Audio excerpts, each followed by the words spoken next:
The crystal chandelier above Sarah's head split into three spinning versions of itself as her knees buckled, the metallic taste of hunger coating her tongue like old pennies. She grabbed the marble pillar, her fingers leaving sweaty prints on the cold stone. But it was too late. The grand ballroom tilted sideways, and the last thing she heard was the sharp gasp of 100 werewolves watching the Omega girl in the borrowed dress crumple to the floor. The scent of pine and thunderstorms filled her nostrils just before everything went black. Stay with me on this one. Sarah had spent 3 days surviving on nothing but water and the half-eaten apple she'd found behind the servants' quarters. The mating ball invitation had been a mistake, she knew that. Omegas like her didn't belong in the Crystal Palace, mixing with alphas who wore their power like expensive cologne. But when the gold-embossed envelope appeared under her door, she'd seen it as a sign. A chance to change everything. The dress belonged to her roommate Emma, who'd left for the coast 2 weeks ago and hadn't returned. Emerald green silk that hung loose on Sarah's shrinking frame, held tight at the waist with safety pins she'd prayed wouldn't show. She'd walked the 4 miles to the palace, because bus fare meant choosing between transportation and her last meal. She'd chosen hope over food. Now consciousness returned in waves, first the softness beneath her head, then the warmth covering her body, and finally that scent again. Pine and thunderstorms, but stronger now, mixed with something that made her Omega instincts purr despite her body's weakness. Her eyes fluttered open to find herself staring at a ceiling, painted with ancient wolves running beneath a crimson moon. Don't move. The voice was deep enough to vibrate through her bones, commanding without being harsh. The healers are coming. Sarah turned her head slowly, the movement sending sparks across her vision. A man sat in a chair beside what she realized was a bed, not just any bed, but one with posts carved from black oak and sheets that felt like water against her skin. He wasn't looking at her, his profile sharp as broken glass in the lamplight, jaw clenched tight enough to crack teeth. "I'm sorry," she whispered, her voice raspier than she expected. "I didn't mean to cause a scene. I can leave. You fainted from starvation at my mating ball." He still wouldn't look at her, but she saw his hands tighten on the armrests. "When was the last time you ate a proper meal?" The truth burned her throat more than hunger. "Tuesday? It's Saturday. I know." The man, no, not just any man, she realized with growing horror as she noticed the ceremonial sash across his chest, the ring of authority on his finger, finally turned to face her. Eyes the color of molten gold locked onto hers, and Sarah's breath caught. She'd seen Lucas Blackwood's picture in the papers, of course. Everyone knew what the Alpha King looked like. But the photographs hadn't captured the raw power that rolled off him in waves, or the way his presence made every cell in her body simultaneously want to run and submit. "You're him," she breathed. "And you're the Omega who thought attending a royal gathering while starving was a good idea." His tone held an edge that wasn't quite anger. "What's your name?" "Sarah Collins." She tried to sit up, but his hand moved faster than her eyes could track, pressing gently but firmly on her shoulder. "I said don't move." "The healers? I don't need healers." "I need to leave before what?" His eyes narrowed. "Before someone realizes you don't belong here." "Too late for that, little wolf. Every alpha in that ballroom scented your distress. They know exactly what you are." Sarah's stomach clenched from hunger or fear, she couldn't tell anymore. "Then you know I shouldn't be here. Megas without pack affiliations aren't allowed at royal events. I don't know why I got an invitation, but it was clearly a mistake." Lucas studied her for a long moment, something unreadable flickering across his features. "Show me your wrist." "What, your left wrist?" "Show me." Confused, Sarah lifted her arm. The overhead light caught on the thin scar that ran across her pulse point, a mark she'd had so long she usually forgot about it. Lucas inhaled sharply, his entire body going rigid. "Where did you get that scar?" "I don't know. I've had it since I was a baby." "The orphanage said." She stopped as his expression darkened. "Why? What's wrong?" Before he could answer, the door burst open. 3 healers in white robes swept in, followed by a woman with steel-gray hair and eyes like winter storms. Sarah recognized her immediately, Vera Blackwood, the Alpha King's mother. The former Luna Queen, who'd ruled beside her mate for 30 years before his death. So, Vera said, her gaze sliding from Sarah to her son. You found her. Mother, don't. Vera held up a hand, silencing the most powerful alpha in the kingdom with a gesture. 22 years we've been searching, and she walks into our mating ball dressed in borrowed silk and faints from hunger. The moon goddess has a cruel sense of humor. Sarah's head spun, and not from starvation. I don't understand. Found who? The healers moved around her, checking her pulse, shining lights in her eyes, but Sarah barely noticed. Her attention fixed on the silent conversation happening between mother and son, weighted looks, and tiny gestures that spoke of secrets she couldn't decode. Tell her, Vera said finally. Or I will, Lucas's jaw worked. Not yet. She needs food and rest before you tell her why she really got that invitation. Vera's laugh held no humor. Before you explain why every alpha in that ballroom went still the moment she walked in. They scented it too, Lucas. The bloodline doesn't lie. What bloodline? Sarah pushed herself up despite the healer's protests. What are you talking about? Lucas caught her before she could swing her legs off the bed. His hands on her arms sent electricity racing through her veins, not the usual alpha-omega attraction, but something deeper. Something that felt like recognition. The mating ball wasn't random, he said quietly. We sent out specific invitations to every unmated omega female between 20 and 25 within 1,000 miles. Looking for someone, Sarah said slowly. You were looking for someone specific. My bride, Lucas confirmed. The omega I was pledged to at birth. The one who disappeared the night her entire pack was slaughtered. The room tilted again, but this time Sarah fought through it. That's impossible. I'm nobody. I grew up in state orphanages. I don't have a pack. You did once. Vera moved closer, her expression softening for the first time. The Moonridge pack. Small but powerful, allied to the throne for generations. Your father was their alpha. No, Sarah shook her head. You're wrong. I'm not the scar on your wrist, Lucas interrupted. It's from the bonding ceremony. We were both infants. The ritual requires a single drop of blood from each child, mixed under the full moon. It leaves a mark. Sarah stared at the thin line across her wrist. Such a small thing to carry such weight. Even if that's true, it doesn't matter. I'm not. I can't be what you need. Look at me. I fainted from hunger at your party. I don't know anything about being royal or... The healers need to examine you properly, Lucas said, standing abruptly. We'll talk more after you've eaten and rested.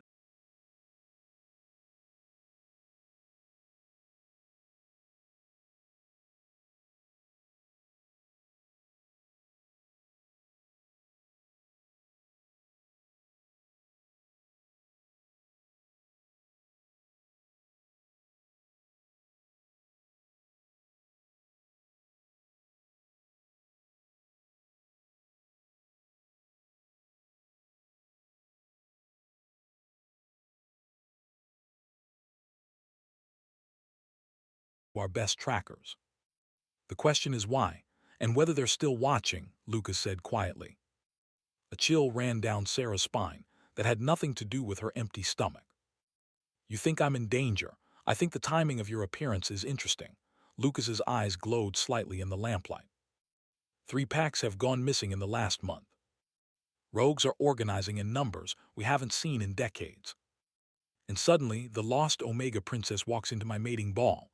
I'm not a princess, Sarah protested. No, Lucas agreed. If you're who we think you are, you're something far more valuable. You're the key to an alliance that could either save our world or destroy it. He left before she could ask what he meant. Vera lingered a moment longer, studying Sarah with those storm-gray eyes. Eat everything they bring you, the older woman instructed. Build your strength. Tomorrow, we'll test your blood to confirm what we already know. And then, she smiled, but it didn't reach her eyes. Then the real challenge begins. The healers fussed around Sarah for another hour, forcing broth and bread into her hands, checking her vitals obsessively. When they finally left, she lay in the massive bed, staring at the painted wolves on the ceiling. Everything she'd believed about herself had shattered in the space of an evening. The orphan Omega who cleaned offices at night and lived on scraps might be someone else entirely. Someone with a birthright and a history written in blood and moonlight. Her wrist throbbed where the scar lay. Such a thin line between past and present, between the life she knew and the one they claimed waited for her. Outside the window, the moon hung full and bright. Somewhere in the palace below, hundreds of alphas were still dancing, still searching for their mates. And their king, her promised mate if the impossible proved true, was probably pacing his chambers, wrestling with 22 years of questions. Sarah closed her eyes, but sleep wouldn't come. Her stomach, finally full, felt strange and heavy. The silk sheets whispered against her skin like secret. And in the back of her mind, her Omega instincts hummed with recognition every time she remembered Lucas's scent. Pine and thunderstorms. She dreamed of that scent. Not recently, but as a child in the orphanage. Nightmares that left her gasping, searching for something she couldn't name. The counselors had said it was trauma, that abandoned children often created fantasy bonds to cope with loss. But what if they weren't fantasies? What if some part of her remembered? A knock interrupted her spiraling thoughts. Sarah sat up, pulling the covers to her chin. "Come in." The door opened to reveal not a healer or servant, but another Omega. This one moved with the fluid grace of someone raised in privilege, her silver dress catching the light like armor. She was beautiful in the way of old paintings, perfect features arranged in perfect symmetry. "I'm Diana," she said, closing the door behind her. "I thought you might want some company." Being alone after all that can be difficult. Sarah studied her visitor warily. "Did the Alpha King send you?" "Lucas," Diana laughed, the sound like crystal chimes. "No. He's locked himself in his study with his beta, probably planning how to handle this situation. I came on my own." "Why?" Diana moved to the chair Lucas had vacated, settling into it with practiced elegance. "Because I was supposed to marry him." "Before you showed up," Sarah's stomach dropped. "I'm sorry I didn't, don't apologize. It was a political arrangement, nothing more. My pack needs the alliance, Lucas needs an heir. Simple transaction." Diana's smile turned sharp. "Except nothing about Lucas Blackwood is simple. He's been obsessed with finding his lost bride since he was old enough to understand what the bond meant. Every potential match was measured against a ghost. I'm not her," Sarah said quietly. "Whatever they think, I'm not this lost princess. I'm nobody special, aren't you?" Diana leaned forward. "You walked into that ballroom, and every alpha in attendance stopped breathing. Do you know why?" Sarah shook her head.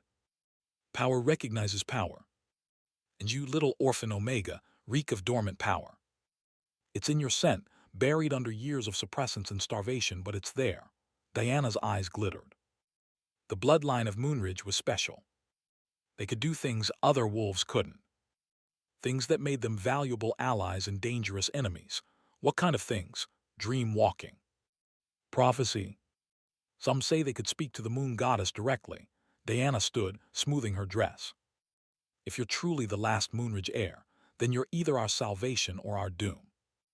No middle ground." She moved toward the door, then paused.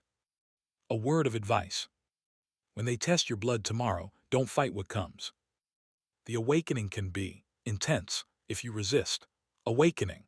But Diana was already gone, leaving only the lingering scent of jasmine and unspoken warnings. Sarah lay back against the pillows, mind racing. Dream walking. Prophecy. Powers she'd never felt, never imagined. Yet something deep in her chest stirred at the words, like a sleeping beast beginning to wake. The moon tracked across the sky as she dozed fitfully. Her dreams were fragments, running through forests, the taste of copper and fear, a woman's voice singing a lullaby she almost remembered. And through it all, that scent of pine and thunderstorms calling her home. She woke to sunlight and the sound of arguing outside her door. Reckless and premature. "We should wait for the blood test before." "The blood test is a formality." Lucas's voice hard as granite. "I knew the moment she walked in. My wolf knew. Your wolf has been wrong before, not about this. Not about her." The door opened and Lucas entered alone. In daylight, he was even more overwhelming. 6.5 feet of controlled power in a charcoal suit that did nothing to civilize the predator beneath. His eyes found hers immediately, and something in them made her pulse race. "How do you feel?" "Like I've been hit by a truck," Sarah admitted. "A very confusing truck," his lips twitched. "The healers cleared you for solid food. Breakfast is being brought up, and then the blood test, and then answers." He moved closer and Sarah caught that scent again. It made her want to bare her throat, to submit in ways that terrified her independent nature. "Are you afraid?" "Should I be?" "Probably." He sat on the edge of the bed, the mattress dipping under his weight. "If you are who we believe, everything changes. Your life as Sarah Collins ends. You become Seraphina Moonridge, last heir of a murdered pack, pledged bride to the Alpha King, holder of bloodline gifts that haven't been seen in 2 decades. And if I'm not her..." Something flashed in his eyes, disappointment. Relief. "Then you go back to your life and we continue searching." But the way he said it, the way his hand clenched against his thigh, told her he didn't believe that option existed. "Why me?" she asked softly. "Even if I am this lost heir, why hold to a pledge made when we were babies?" "You could choose anyone." Lucas was quiet for so long she thought he wouldn't answer. When he spoke, his voice was rough. "Do you dream of wolves?" Sarah's breath caught. "Sometimes, black wolves. Running through moonlit forests." She nodded, unable to speak. "I dream of running with a silver wolf. Have since I was 5 years old. She's always just ahead, always just out of reach. And she smells like..." He paused, jaw tightening. "Like home. Like the home I've never found. That doesn't mean..." "The night you disappeared, I woke up screaming. My parents found me clawing at my chest, trying to tear out my own heart. I was 2 years old and I told them the moon was broken." His golden eyes held hers. "Tell me, Sarah Collins, when did your nightmares start?" The memory hit her like a physical blow. "I was 7. The orphanage had to sedate me because I kept trying to run. I said I had to find the black wolf before the bad ones came." They stared at each other, the weight of shared dreams heavy between them. "It could be coincidence," Sarah whispered. "It could be," Lucas agreed. Then so quietly she almost missed it, "But we both know it's not." Breakfast arrived, breaking the moment. Lucas stayed while she ate, insisting she finish everything despite her protesting stomach. They didn't speak of dreams or destiny, but the awareness hummed between them like a live wire. When the healers came for the blood test, Sarah was almost grateful for the distraction. Almost. They led her to a chamber deep in the palace's medical wing. Ancient symbols covered the walls, moon phases and wolf forms intertwined in silver and black. An elderly healer waited beside a stone altar that looked far older than the palace itself. "This may be uncomfortable," she warned, producing a ceremonial blade. "The blood must be given freely, and the old magic can be responsive to resistance." Sarah held out her arm, watching as the blade parted her skin in a careful line parallel to her childhood scar. Blood welled, darker than it should be, almost black in the candlelight. The moment it touched the altar, the symbols on the walls flared to life. Sarah gasped as fire raced through her veins. Not pain exactly, but change. Cells remembering what they'd been forced to forget, power stirring from 2 decades of sleep. Her vision fractured, showing her impossible things. A woman with her own eyes singing as flames devoured the walls around her. A man fighting through waves of rogues, screaming her name, not Sarah but Seraphina. A baby hidden in moonlight, while wolves howled their grief to uncaring stars. And through it all, a voice like distant thunder. The lost daughter returns when shadows grow long. The broken bond reforged will save or damn all. Sarah collapsed, strong arms catching her before she hit stone. Lucas's scent enveloped her, grounding her as reality reassembled itself. She was vaguely aware of shouting, of lights too bright and hands checking her pulse, but all she could focus on was the feeling of coming home. When the world finally steadied, she found herself back in the bed, Lucas sitting vigil once more. But this time his control had cracked. His eyes glowed solid gold, claws extended where his hands gripped the chair arms. "Your blood," he said roughly. It confirmed everything. DNA matched to the Moonridge line. Power signature consistent with the prophecy line. And the bond mark. He gestured to her wrist where both scars now glowed faintly silver. It recognized mine. 22 years of separation, and it still knew. Sarah touched the glowing lines, wonder and terror warring in her chest. So I'm really Seraphina Moonridge. My bride. The lost heir. Each word fell like a stone into still water. The Omega who's going to help me stop a war.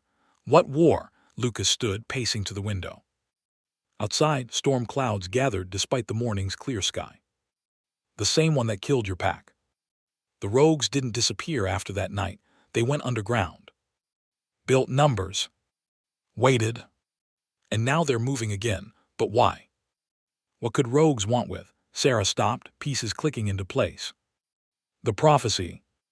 The voice during the blood test said something about shadows growing long. The lost daughter returns when shadows grow long. The broken bond reforged will save or damn all. Lucas quoted perfectly. It's why we never stopped searching. Why the rogues wanted you dead as a baby. You're not just my pledged mate, you're the key to power that could tip the balance. What power? I can barely keep myself fed. The Moonridge line were prophets. Dream walkers. They could see possible futures, walk the paths between waking and sleeping. He turned to face her.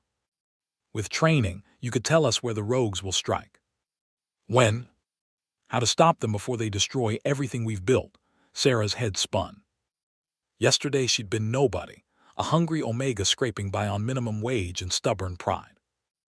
Now they wanted her to be some mystical warrior princess with powers she didn't understand and responsibilities that terrified her. I need air, she said suddenly. Seraphina, she corrected, the name feeling strange on her tongue. If I'm going to do this, be this person you need, then I need a moment to breathe. Lucas studied her for a long beat, then nodded. The gardens are private. I'll have guards, no guards. She stood on shaky legs. Please. Just give me an hour to think.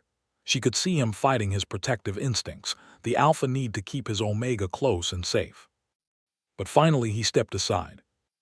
The palace gardens were a maze of roses and moonflowers, paths that twisted between fountains and ancient oaks.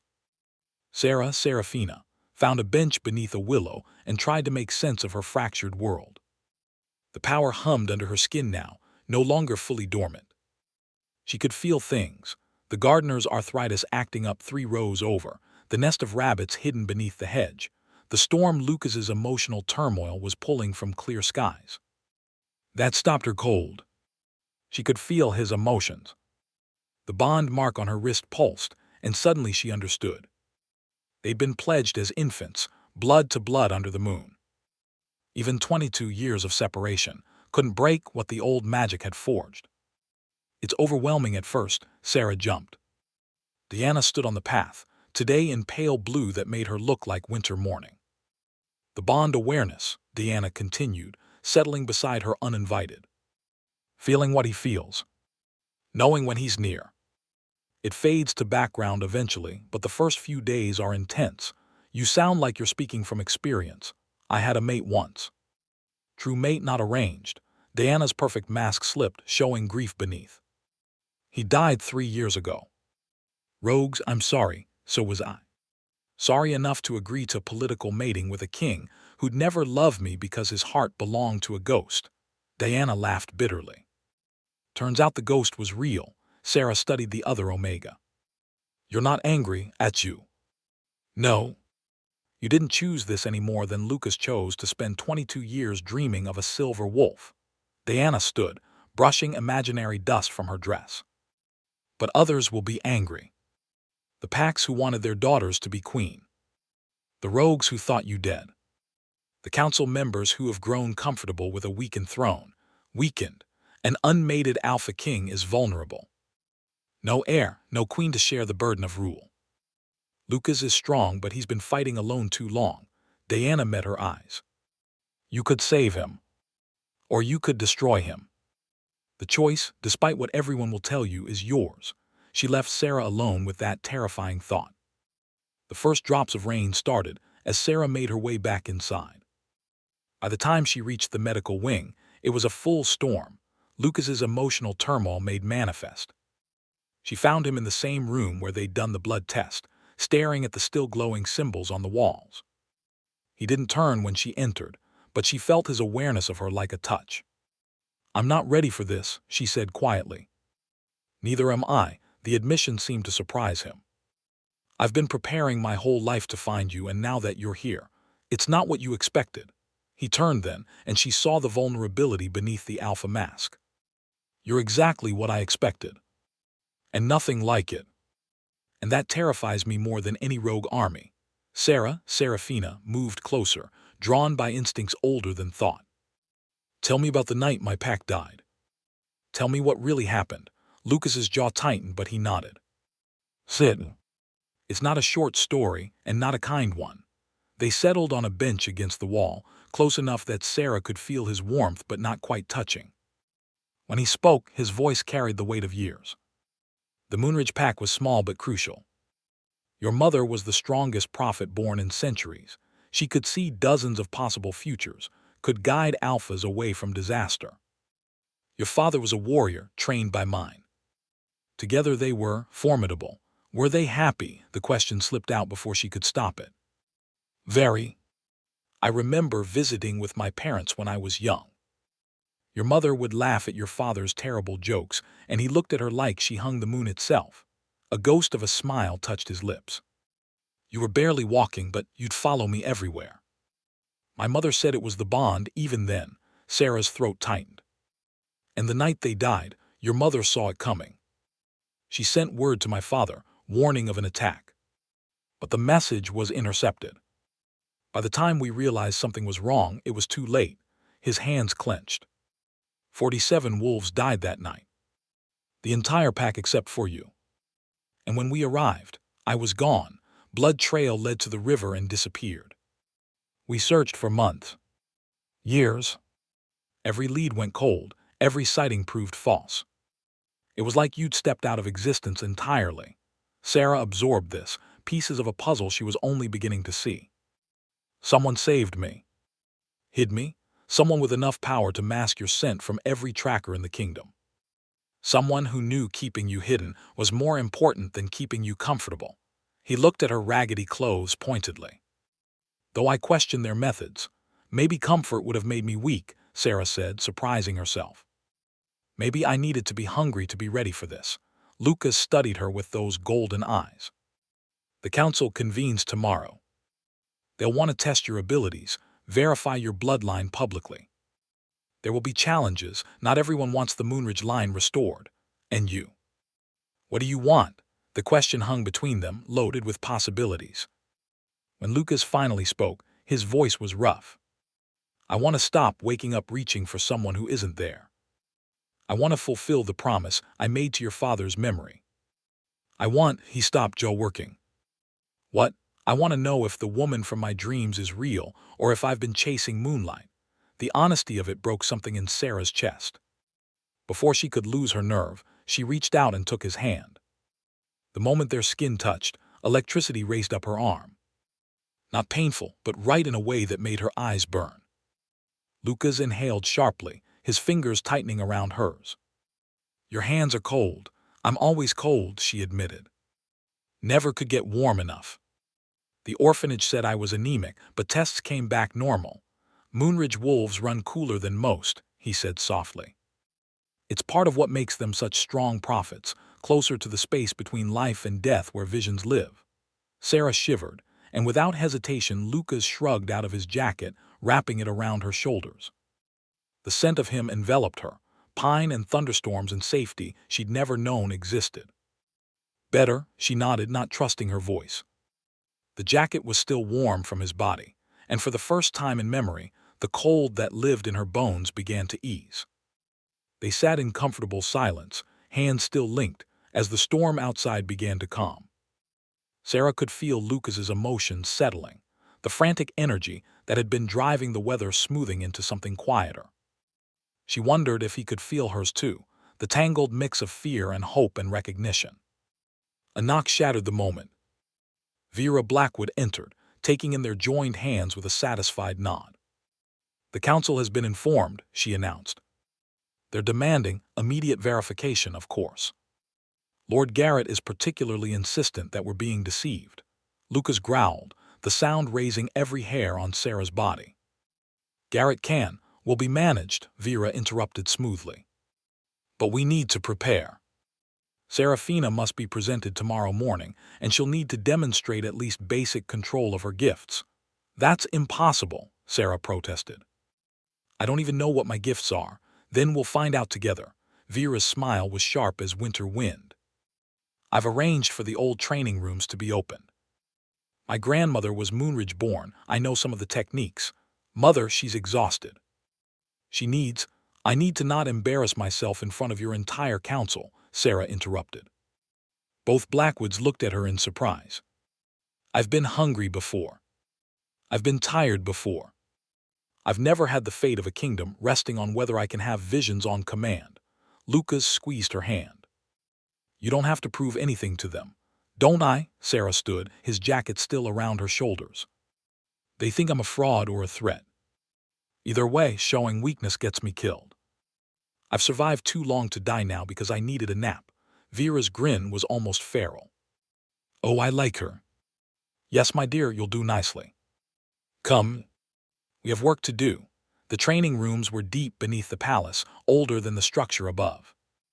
The walls were rough stone, carved with symbols that hurt to look at directly. Candles provided the only light, casting dancing shadows that seemed to move independently. Prophecy is about letting go, Vera explained, guiding Sarah to a circle inlaid with silver in the floor. You must release your hold on the present to see what might be. Your mother could do it at will. You've been doing it unconsciously in dreams.